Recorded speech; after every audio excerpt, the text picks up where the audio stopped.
한국인 학생들은 다른 학생들보다 유독 뛰어난 이유가 있습니다. 여기 한국의 학생들이 유대인보다도 똑똑하고 뛰어나다는 말을 하는 미국인 교수가 있습니다. 유대인과 한국인을 제3자의 객관적 시선으로 보았을 때 큰 차이가 있으며 앞으로 미국을 이끌 민족은 유대인이 아닌 한국인이라며 열변을 토하고 있는데요. 오늘의 사연 시작하기 앞서 구독과 좋아요 부탁드립니다. 안녕하세요. 저는 미국에서 사회학을 가르치고 있는 교수 핸드릭스라고 합니다. 27년 동안 교수직을 맡으면서 여러 학생들을 만나왔고 그들이 만들어가는 사회에 대해 심층적으로 연구해보면서 정말 수많은 깨달음을 얻어가고 있죠. 과거 저는 유대인의 사회에 대해 깊은 관심을 가지고 있었습니다. 단순히 그들이 전 세계 곳곳에서 영향력을 행사하고 있다는 점에서 비롯된 호기심이 아니라 어떻게 한 민족이 그토록 오랜 세월 동안 끊임없는 핍박 속에서도 지성을 지켜내고 공동체를 유지하며 심지어 세계 금융과 학문, 과학, 예술 분야에서 중심적인 역할을 해낼 수 있었는가에 대한 질문이 저를 사로잡았던 겁니다. 그들의 교육 방식은 대단히 독특하고 체계적입니다. 유대인은 아주 어릴 때부터 토라를 중심으로 한 탈무드 교육을 받습니다. 이는 단순히 종교적인 텍스트를 외우는 것이 아니라 끊임없는 질문과 토론, 반박과 재구성을 통해 논리력과 사고력을 기르는 과정입니다. 이들은 아이에게 답을 주지 않습니다. 대신 질문을 주죠. 스스로 생각하고 스스로 문제를 구조화하며 타인과 토론하는 과정을 통해 자신만의 논리를 만들어냅니다. 이 사고의 훈련은 단순한 지식 습득을 넘어 인간의 인식 능력 자체를 근본부터 다듬어가는 과정입니다. 또한 유대인 사회는 가족이라는 단위 안에서 교육을 매우 중요한 가치로 둡니다. 부모는 자녀의 교육을 단순한 학교 시스템에 맡기지 않고 스스로 교육자가 되기를 원합니다. 많은 유대인 가정에서는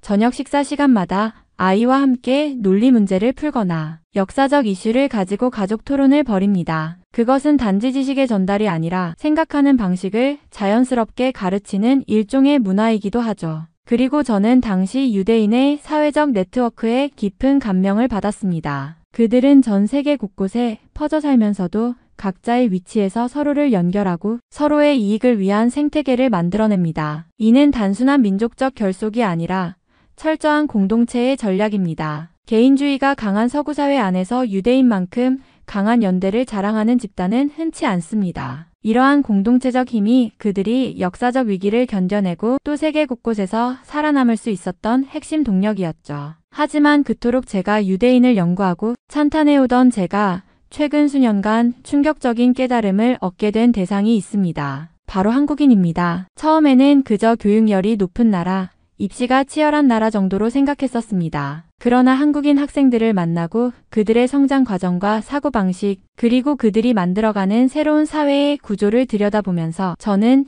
제 연구의 방향을 전면 수정하게 되었죠. 그 모든 전환점은 지금으로부터 약 12년 전으로 거슬러 올라갑니다. 당시 저는 교환교수 자격으로 캘리포니아의 한 주립대학에서 아시아계 학생들의 사회 적응과 학업, 성취에 관한 장기 연구 프로젝트를 맡고 있었습니다. 연구 초기에는 당연하게도 유대인 학생들과 아시아계 학생들을 비교하면서 유대인의 전통적인 교육 문화가 아시아계 학생들보다 더 우세할 것이라는 가설을 세우고 있었죠. 당시까지도 제 머릿속에는 지성과 엘리트 교육이라는 말이 곧 유대인을 떠올리게 할 정도였으니까요. 그런데 그 모든 편견을 무너뜨린 학생이 있었습니다. 그의 이름은 지훈이었습니다. 한국에서 고등학교를 졸업하고 이 대학으로 유학 온 19살의 청년이었죠. 처음엔 특별할 게 없어 보였습니다. 조용하고 예의 바르며 수업 시간엔 항상 앞자리에 앉아있는 전형적인 모범생의 모습이었습니다. 하지만 학기가 중반을 지나면서부터 저는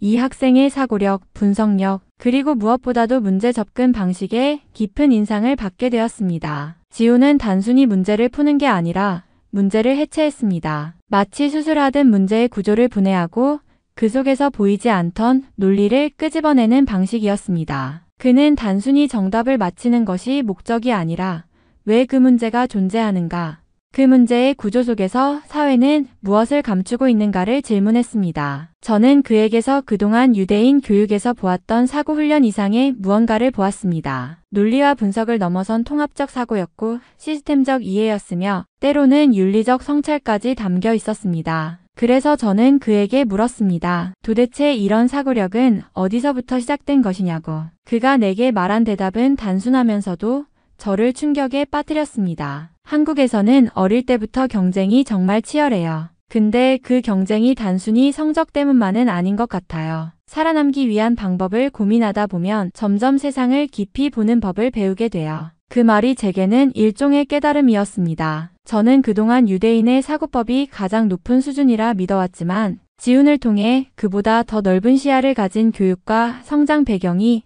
한국이라는 나라에 존재한다는 것을 처음 알게 되었죠. 지훈은 단지 특출난 한 명의 학생이 아니었습니다. 그 이후로 저는 의도적으로 더 많은 한국인 유학생들과 인터뷰하고 그들의 성장 과정과 사고 구조를 분석했습니다. 그리고 놀랍게도 그들 다수는 이미 고등학교 시절부터 단순한 지식, 암기가 아닌 문제를 해석하고 구조화하는 능력을 체계적으로 훈련받고 있었던 겁니다. 그리고 이들의 공통점은 바로 포기하지 않는 힘이었습니다. 유대인이 논리적 훈련을 통해 문제에 맞서 싸운다면 한국인은 절박함 속에서 문제의 본질을 스스로 파고드는 방식으로 문제를 넘어서는 존재였습니다. 그 뒤로 제 연구 주제는 완전히 바뀌었습니다. 더 이상 유대인의 교육적 우수성은 제 논문의 중심이 아니었습니다. 제가 진정으로 관심을 갖게 된 것은 현대 사회의 격변 속에서 새로운 글로벌 리더십의 핵심으로 부상하고 있는 한국인의 성장 배경, 가치관, 그리고 사회적 의미였습니다. 그리고 그때부터였습니다. 저는 한국이란 나라가 단지 기술이나 케이팝의 나라가 아닌 미래를 이끌 새로운 인간상의 본거지라는 생각을 품게 되었죠. 그 후 저는 한국인 학생들과의 만남을 단순한 개인적 경험으로 남겨두지 않기로 했습니다. 그들의 사고방식, 학습 태도,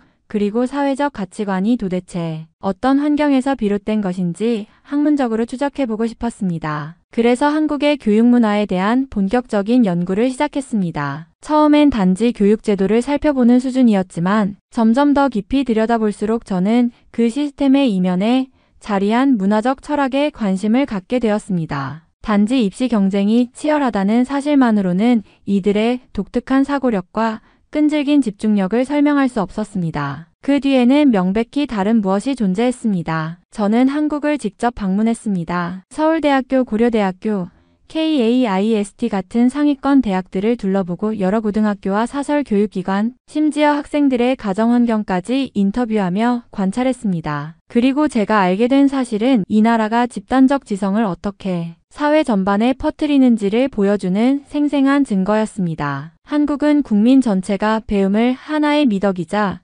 공동의 책임으로 인식하는 나라였습니다. 가난하든 부유하든 부모 세대 대부분은 교육을 가문을 일으킬 수 있는 유일한 길로 받아들이고 있었고 아이들은 그 기대 속에서 일찍부터 자기 역할을 고민하게 됩니다. 유대인 사회에서도 교육은 종교적, 공동체적 가치로서 중요하지만 한국에서는 그것이 생존과 정체성의 문제로 연결되어 있었던 겁니다. 또 하나의 특징은 한국인은 매우 집단적인 동시에 놀라울 정도로 자기주도적이라는 점입니다. 이는 굉장히 드문 조합입니다. 보통 공동체 지향적인 사회는 개인의 창의성과 비판적 사고가 억제되기 마련인데 한국에서는 오히려 그 반대였습니다. 학생들은 시스템 속에서 철저히 훈련받되 그 안에서 자신만의 해석과 방법을 개발하려고 끊임없이 노력합니다. 이것이 제가 앞서 만났던 지훈과 같은 학생이 가진 힘의 근원이었습니다. 저는 이 경험을 논문으로 정리했고 학회에서 발표도 했습니다. 처음엔 회의적인 시선을 받기도 했습니다. 유대인을 능가하는 교육 집단이 있다니?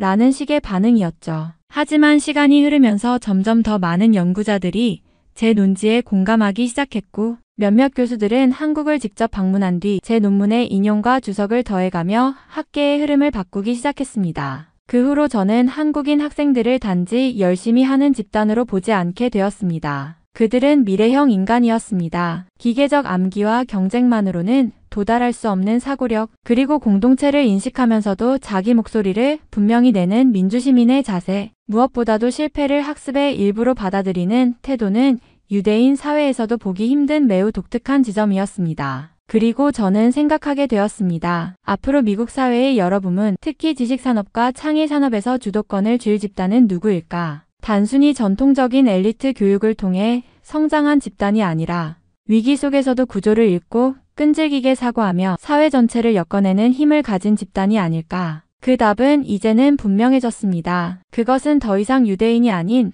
한국인이라는 이름으로 제정이 되고 있습니다. 그리고 저는 지금도 매년 한국인 학생들과 인터뷰를 하고 그들의 사고와 문화에 대해 배우며 연구를 이어가고 있습니다. 그들은 단지 미래의 리더가 아니라 인류가 도달해야 할 새로운 이상을 가장 먼저 구현하고 있는 존재들이기 때문입니다. 그러한 한국에 대한 통찰은 시간이 지날수록 미국 내에서도 점점 더 선명하게 드러나기 시작했습니다. 과거에는 하버드, 예일, 프린스턴 같은 명문대 캠퍼스에서 주로 유대계 학생들이 지적 담론의 중심에 서 있었다면 최근 10여 년 사이 그 자리를 조용히 그러나 확고히 한국계 학생들이 점령해 가고 있다는 사실을 부정할 수 없게 되었습니다. 제가 개인적으로 지도했던 수많은 학생들 가운데 유독 기억에 남는 이들은 대부분 한국계였습니다. 그들은 유대인 학생들과 마찬가지로 이론에 강했고 논리적으로 치밀했지만 한 가지 중요한 차이점이 있었습니다. 바로 실행력과 집요함 그리고 성실함입니다. 이건 단순한 근면함이 아니라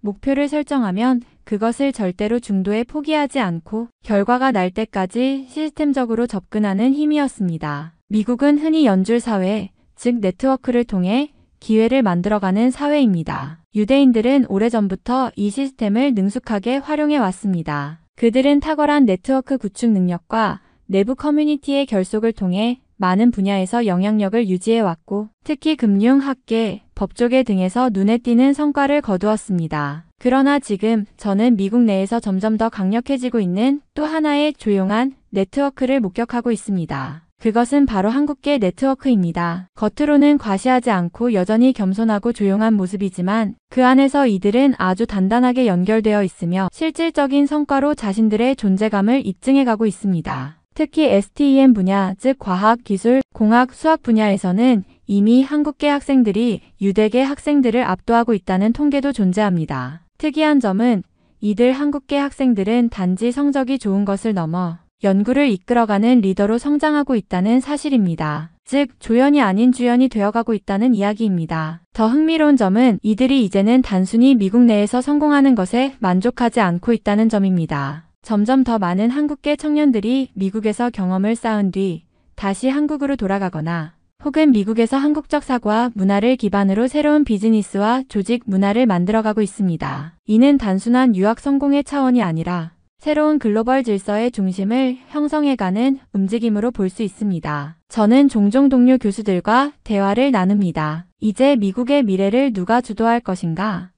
라는 질문을 두고 논쟁이 오가곤 하죠. 과거엔 당연히 유대인이라는 대답이 우세했지만 지금은 점점 더 많은 학자들이 고개를 갸웃거리며 이렇게 말합니다. 그런데 요즘 한국계 학생들이 정말 눈에 띄지 않나? 저 친구들이 진짜 무서운 속도로 성장하고 있어. 저는 그 대화 속에서 확신합니다. 미래 미국의 리더십은 분명히 재편될 것입니다. 그리고 그 중심에는 한국인이라는 이름이 자리하게 될 것입니다. 그들은 단지 지능적으로 우수한 민족일 뿐 아니라 정신적으로도 무너지지 않는 강한 내구성을 지닌 민족입니다. 이 시대가 요구하는 복합적이고 창의적인 문제 해결력을 갖춘 차세대 글로벌 리더십의 중심입니다. 이제 우리는 새로운 질문을 던져야 할 시점에 와 있습니다. 어째서 한국인들은 이토록 빠르게 성장했는가? 그리고 더 중요한 질문은 이제 우리는 그들과 함께 어떻게 미래를 설계할 것인가? 그들은 더 이상 조용한 이방인이 아닙니다. 그들은 미래 그 자체이며 미국 사회의 가장 창조적인 동력이 되어가고 있습니다. 그 무렵 제 동료 중 한 명인 리처드 홀튼 교수는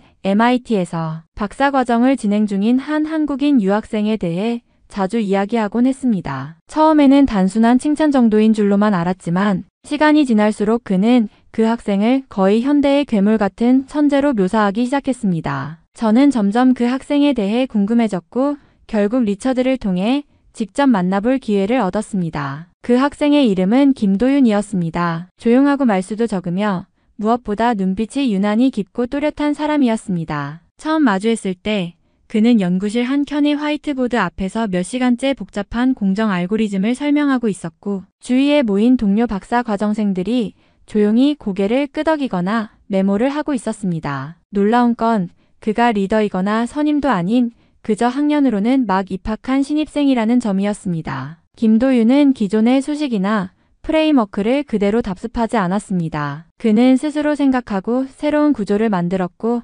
이를 설득력 있게 증명했습니다. MIT 교수진 사이에서조차 저 학생은 단순한 모범생이 아니라 구조 자체를 새롭게 짜는 사람이라는 평가가 나왔습니다. 그는 데이터를 다룰 때도 시스템 설계를 논할 때도 마치 모든 것을 하나의 유기체처럼 바라보고 접근하는 독특한 통찰력을 지니고 있었습니다. 하지만 제가 더욱 인상 깊게 느낀 것은 그의 태도였습니다. 그는 늘 이렇게 말했습니다. 저는 혼자 똑똑한 사람이 되고 싶지 않습니다. 한국에서는 함께 가야 멀리 간다는 말을 배웠습니다. 그 말에서 저는 유대인 사회에서도 보기 힘들었던 겸손한 리더십, 공동체적 사고, 그리고 동시에 철저한 자기 통제가 묻어나는 무서운 내공을 느꼈습니다. 리처드 교수는 어느 날 술자리에서 이렇게 말했습니다. 나는 지금껏 수십 명의 박사 과정생을 가르쳤지만 도윤만큼 자기 사고에 책임을 지는 학생은 처음이야. 얘는 논문을 쓰기 위해 글을 쓰는 게 아니라 진심으로 세상을 바꾸기 위해 고민하면서 쓰더라고. 이건 그냥 학문이 아니라 일종의 철학이야. 그 말을 들으면서 저는 깊은 충격을 받았습니다. 유대인 천재들도 많았습니다. 예리한 두뇌,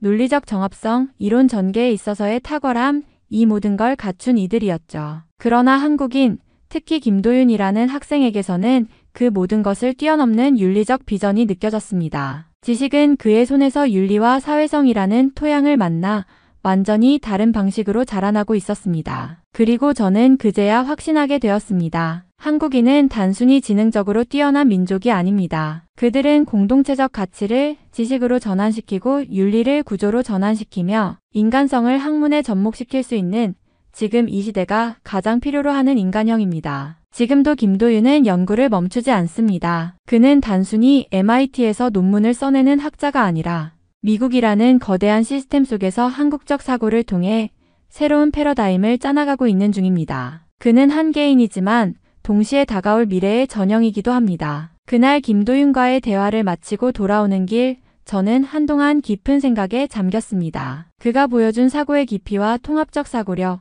그리고 그 밑바탕에 깔린 철학은 단지 개인의 자질이 아니라 어쩌면 어떤 문명이 만들어낸 장기적인 교육과 사회적 훈련의 결과일지도 모른다는 생각이 떠나지 않았습니다. 그리고 저는 본격적으로 한국의 역사와 문화에 대해 연구하기 시작했습니다. 놀랍게도 그 뿌리는 아주 깊고 체계적이며 오랜 시간에 걸쳐 정제된 정신의 문화에서 기인한 것이었습니다. 그날 김도윤과의 대화를 마치고 돌아오는 길, 저는 한동안 깊은 생각에 잠겼습니다. 그가 보여준 사고의 깊이와 통합적 사고력, 그리고 그 밑바탕에 깔린 철학은 단지 개인의 자질이 아니라 어쩌면 어떤 문명이 만들어낸 장기적인 교육과 사회적 훈련의 결과일지도 모른다는 생각이 떠나지 않았습니다. 그리고 저는 본격적으로 한국의 역사와 문화에 대해 연구하기 시작했습니다. 놀랍게도 그 뿌리는 아주 깊고 체계적이며 오랜 시간에 걸쳐 정제된 정신의 문화에서 기인한 것이었습니다. 한국은 수천 년 동안 문이나라로 불려왔습니다. 고조선의 홍익인간 이념에서부터 시작된 공동체 중심의 사상, 유교적 전통과 성리학의 학문적 집대성, 그리고 조선 왕조 500년에 걸친 교육 중심 사회 구조는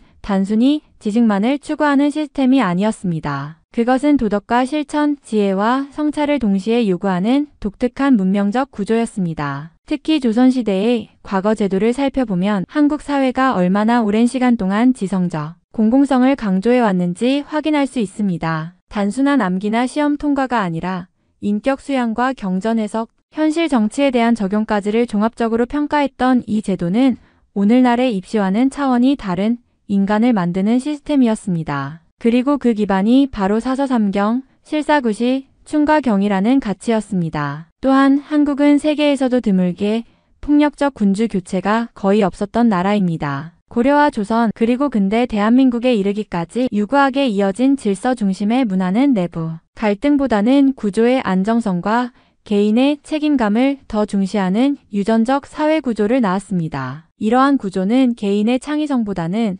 사회적 책임감, 공동체 속의 역할, 그리고 자기절제의 미덕을 키워왔습니다. 바로 이 점에서 저는 유대인 사회와의 가장 큰 차이를 발견했습니다. 유대인은 오랜 망명과 박해 속에서 생존 중심의 지혜와 철학을 발전시켰다면 한국인은 질서 속에서 도덕적 지성을 발전시켜온 민족입니다. 그리고 이 도덕적 지성이 바로 오늘날 한국인들이 세계 무대에서 보여주는 조용하지만 확고한 리더십의 핵심 동력이라고 판단하게 되었습니다. 현대에 들어서도 그 문화는 여전히 이어지고 있습니다. 아이들은 어려서부터 배려와 예절을 배우고 가정에서는 정의라는 이름의 공동체적 연대감 속에서 성장하며 학교에서는 치열한 경쟁 속에서도 함께 살아가는 법을 훈련받습니다. 그리고 무엇보다도 한국인은 고통을 견디는 방식이 독특합니다. 유대인이 고통 속에서 신과의 대화를 나누었다면 한국인은 고통 속에서 다 함께 견디는 법을 선택해왔습니다. 이것은 매우 고도의 사회적 적응이며 한 사회가 단절되지 않고 지속 가능한 방식으로 발전해온 핵심 비결이기도 합니다. 그렇기에 김도윤 같은 학생은 단지 천재라서가 아니라 수천 년을 이어온 정신적 전통, 도덕적 공동체, 학문에 대한 철학적 접근이 자연스럽게 체화된 결과로 등장한 문화적 총체인 것입니다. 이제 저는 감히 단언할 수 있습니다. 한국인은 우연히 똑똑한 것이 아닙니다. 그들은 오랜 시간에 걸쳐 문명적으로 준비된 민족입니다. 그리고 지금 우리는 바로 그 민족이 세계의 질서를 새롭게 그려갈 수 있는 정신적 리더십의 자격을 지니고 있다는 사실을 조금씩 깨달아가고 있는 것입니다. 얼마 전 한국 방문 중에 서울의 종로구에 위치한 탑골공원에 들르게 되었습니다. 본래는 단순히 역사적인 장소를 둘러보려는 목적이었습니다. 3.1 운동의 발상지로 알려진 곳이기도 하기에 저는 이곳을 단지 과거의 한 장면으로만 생각하고 있었죠. 그러나 그날 탑골공원에서 마주친 한국의 어르신들은 제게 또 다른 충격을 안겨주었습니다. 공원에는 수많은 노인들이 모여 있었습니다. 보통 미국에서 나이 든 사람들 하면 은퇴 후 조용히 쉬거나 디지털 기기와는 거리를 두는 모습을 떠올리기 마련이지만 그곳의 분위기는 전혀 달랐습니다. 한국의 노인들은 서로 활발히 토론을 하고 있었고 심지어 스마트폰으로 유튜브 영상을 보며 최신 뉴스를 확인하거나 정치와 외교 문제에 대해 실시간으로 토론하고 있었습니다. 일부는 태블릿을 꺼내어 PDF 자료를 읽으며 손가락으로 화면을 확대해가며 이야기하기도 했습니다. 그날 우연히 대화를 나누게 된 한 노인은 자신이 예전에 공무원으로 일했으며 최근에는 손자에게 코딩을 가르쳐달라고 하여 파이썬 언어를 함께 공부하고 있다고 말했습니다. 저는 놀라서 물었습니다. 정말로 프로그래밍을 배우고 계신다고요? 그는 웃으며 말했습니다. 배워야죠. 세상이 변했는데 우리가 가만히 있으면 안 되지 않습니까? 그 말은 충격이었습니다. 80이 넘은 노인의 입에서 스스로 변화해야 한다는 철학이 이렇게 자연스럽게 나올 수 있다니요. 또 다른 분은 한국의 역사에 대해 저보다 더 해박한 지식을 가지고 있었습니다. 이순신 장군과 한산도 해전의 전술 배치를 열정적으로 설명하며 그것이 오늘날 한국 군사 전략과 어떻게 이어지는지를 분석했습니다. 미국의 역사학 교수들과 비교해도 전혀 밀리지 않는 사고력과 기억력이었습니다. 그는 저를 보며 조용히 말했습니다. 우리는 역사 속에서 너무 많은 걸 견뎠어요. 그래서 머리는 늙어도 멈추지 않으려 애쓰는 겁니다. 그 말을 들은 순간 저는 완전히 깨달았습니다. 이곳은 단지 노인들이 앉아있는 공원이 아니라 과거와 미래를 잇는 살아있는 도서관이었습니다. 이들은 단지 오래 산 사람들이 아니라 지식과 경험, 그리고 지금도 배움을 멈추지 않는 시민지성 그 자체였던 겁니다. 놀라운 건 이들이 단순히 정보 소비자에 머물지 않는다는 점입니다. 자신만의 의견이 분명하며 서로의 주장을 경청하고 반론을 제기하며 그야말로 공론장으로서의 문화를 자연스럽게 이어가고 있었습니다. 그 순간 저는 다시금 미국 사회와 비교하게 되었습니다. 미국의 많은 노인 교수들은 연구를 멈춘 후 대부분 과거의 논문이나 경험에 기대어 살아갑니다. 신기술이나 변화하는 사회에 대해 거리감을 느끼고 자연스럽게 퇴장하는 것이죠. 하지만 한국의 노인들은 퇴장하지 않았습니다. 그들은 여전히 학습하고 여전히 사회와 연결되어 있으며 무엇보다도 젊은 세대와 소통하는 법을 알고 있는 사람들이었습니다. 탑골공원에서 저는 다시 한번 확신을 얻었습니다. 한국 사회가 이토록 똑똑한 젊은이를 배출하는 이유는 단지 좋은 교육제도 때문이 아닙니다. 그들은 그들만의 지적인 어른들을 가지고 있습니다. 나이 들어도 멈추지 않는 배움, 변화에 대한 감각, 공동체 속의 논의 문화, 이 모든 것이 한국인의 뿌리 깊은 정신적 자산이었습니다. 탑골공원에서의 경험을 곱씹으며 저는 다시금 오랜 질문으로 되돌아갔습니다. 무엇이 유대인과 한국인을 다르게 만드는가? 그리고 더 근본적인 질문, 과연 한국인은 유대인을 능가할 수 있는가? 학문적으로 보자면 유대인과 한국인은 모두 세계에서 손꼽히는 고지능 민족입니다. 실제로 인구 대비 노벨상 수상자 수, 평균 학력, 고등교육 이수율 등 여러 지표에서 유대인은 오랜 시간 지성의 정점으로 여겨져 왔습니다. 하지만 제가 수십 년간 지켜본 결과 한국인에게는 유대인에게 없는 결정적인 무기가 존재합니다. 그것은 정서적 집단지성, 다시 말해 감정과 이성, 공동체와 개인을 동시에 작동시키는 능력입니다. 유대인도 공동체 의식이 강합니다. 그들은 디아스포라 속에서 살아남기 위해 철저히 서로를 보호하고 연결해왔죠. 하지만 그 공동체는 상대적으로 폐쇄적입니다. 내부적 결속은 강하나 외부와의 감정적 교류나 상호작용에는 한계가 존재합니다. 반면 한국인은 개방적 공동체를 구성합니다. 우리라는 개념이 단지 혈연이나 종교를 넘어 함께 고생한 이들, 같은 목표를 향한 사람들, 마음을 나눈 사람들까지 포함됩니다. 그 결과 한국인은 더 넓은 연대와 더 깊은 협력을 이끌어낼 수 있는 감정적 역량을 갖추게 되었습니다. 유대인은 대체로 매우 논리적이고 분석적이며 탈무드 전통을 바탕으로 한 순수 이성적 추론에 강합니다. 그러나 감정이나 타인의 심리에 접근하는 데 있어서는 다소 거리감을 유지하는 경우가 많습니다. 반면 한국인은 감정의 결을 읽어내는 능력이 탁월합니다. 말보다 말투, 눈빛, 분위기, 침묵 속의 의미까지 읽어내는 능력은 인간관계와 조직 운영, 더 나아가 국제 외교와 협상에 있어서 엄청난 무기가 됩니다. AI 시대, 기술이 이성과 계산을 대체할수록 인간이 가진 감정의 깊이, 공감력, 정서적 민감성은 더욱 중요한 가치가 됩니다. 이런 시대의 감성과 이성을 자연스럽게 통합하여 사고하는 민족,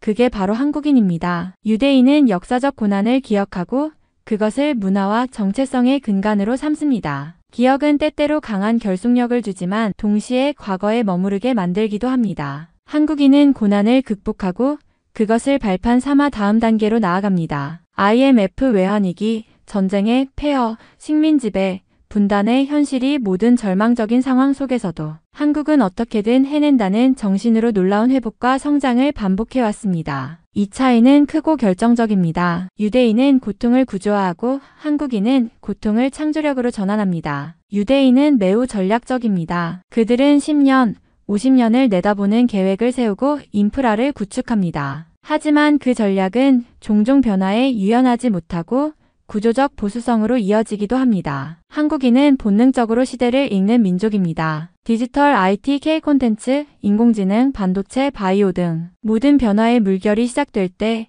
가장 먼저 반응하고 가장 빠르게 전환하는 집단이 한국입니다. 이러한 민족적 직감은 유대인에게서 보기 힘든 시대 감각이며 미래의 혼돈 속에서 결정적인 우위를 점하는 요소입니다. 이제는 분명히 말할 수 있습니다. 유대인은 생존을 위해 사고했고 한국인은 미래를 위해 사고합니다. 지금 세계가 필요로 하는 것은 과거의 질서를 유지하는 이성이 아니라 불확실한 미래를 함께 건너갈 수 있는 정서적 지능을 갖춘 리더십입니다. 그리고 그 리더십은 이제 한국인의 몫입니다. 이번 사연은 여기서 마무리하도록 하겠습니다. 끝까지 시청해주셔서 감사드립니다. 좋아요와 구독은 영상 제작에 큰 힘이 됩니다. 꼭 한 번씩만 눌러주세요. 감사합니다.